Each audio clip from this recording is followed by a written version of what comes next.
actually गत काली जाजपुर थाना गोटे अभियोग होता कि गोटे छोट नाबालिका झील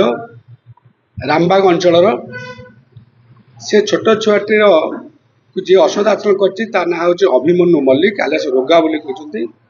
से गाँव भिक्टिम गाँव में जन घर शुद्धिक्रिया थिला से आक्यूज जन घर को शुद्धिक्रिया कर्म आसीला शुद्धिक्रिया कर्म पर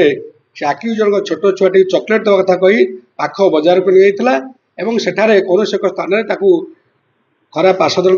आचरण कर दर्शन करता छोट छुआटी को आणिक अधा पटे छादी पलैला पड़ापर से छोट छुआटी घरे कांदी कांदी पहुँचला ता माँ बापा छोट छुआ ठारू डिटेल्स कथा शुणी सारापर झील जेहेतु अवस्था गुरुतर था डीएचएस जाजपुर एडमिशन कले और सब्सिक्वेंटली से आनी जाजपुर थाना अभियोग कर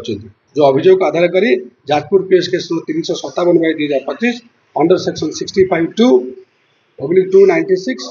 35 BNS और 6 पक्ष आगे गोटे केस होती से केस अधिक तदंत जना पड़ा घटना पूर्ण सत्यासत्य अच्छी और से इनवल्व आक्यूज अच्छी रोगा आलियास अभिमन्यु मल्लिक ताको आम गिरफ कर गतकाली केस इमिडिएट जस्ट पर आम तो गिरफ कर सक्षम होइछु एवं आज तार मेडिकल एग्जामिनेशन करा भिक्टिम आम 163 BNS कोर्ट रेकर्डिंग